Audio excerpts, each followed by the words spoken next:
Rangareddy road ప్రమాదానికి గురైన బాధితుల దగ్గర అయితే మనం ఉన్నాం. ప్రస్తుతం మా ప్రభుత్వ ఆసుపత్రిలో ఇక్కడైతే చూసుకోవచ్చు గందరగోళం పరిస్థితి అయితే ఏర్పడింది. అయితే ఎంతమంది 24 మృతుల సంఖ్యకు అయితే చేరుకుంది. అయితే ఇది ఎవరి తప్పిదం వల్ల జరిగింది అంటే డ్రైవర్ది తప్ప లేదంటే లారీ డ్రైవర్ది తప్ప పోలీసులు అయితే విచారిస్తూ ఉన్నారు. ఒక కోణంలో ఇక్కడ బాధితులు అయితే ఉన్నారు. 24 మంది చనిపోయిన పరిస్థితి ఇక్కడ ఉంది, కనిపిస్తూ ఉంది. ఉద్రిక్తత వాతావరణం. వాళ్ళ బంధువులు, వాళ్ళ కుటుంబ సభ్యులు, వాళ్ళ అన్న తమ్ముళ్ళు అందరూ ఇక్కడ వచ్చి బోర్న ఏడుస్తున్న పరిస్థితి. ఒకసారి వాళ్ళతో మాట్లాడే ప్రయత్నం చేద్దాం. ఒకసారి రండి.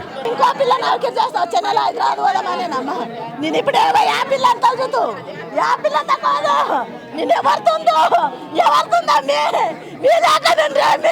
నా పిల్లలు ముడితే మాట్లాడలేకుండ్రా నా పిల్లలు ఒక్కరికి మళ్ళీ రాసానకుండే చూస్తే నాదు ఎట్లాకుండే ఎవరు చేస్తే దానికి 5 మంది అని ఇప్పుడు 3 పిల్లలు మాట్లాడమ్మా నేను ఎవరికి చెప్పుకుందు ఒక్కరన్నా ఇప్పుడు నాకు మమ్మీ అనేటాడేవారు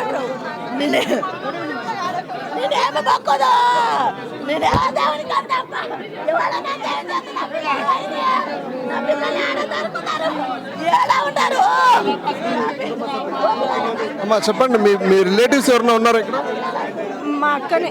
మీ అక్క అంటే బస్సులో ఎవరెవరు బయలుదేరాడు? ఏ టైంకి బయలుదేరారు? అక్క పిల్లలు 3 మార్నింగ్ 5 o'clock చెప్తారు. 4:40 నిమిషాలకు ఉంటుంది బస్సు. ఆ బస్సుకు వచ్చిండ్రా 5 గంటలకు.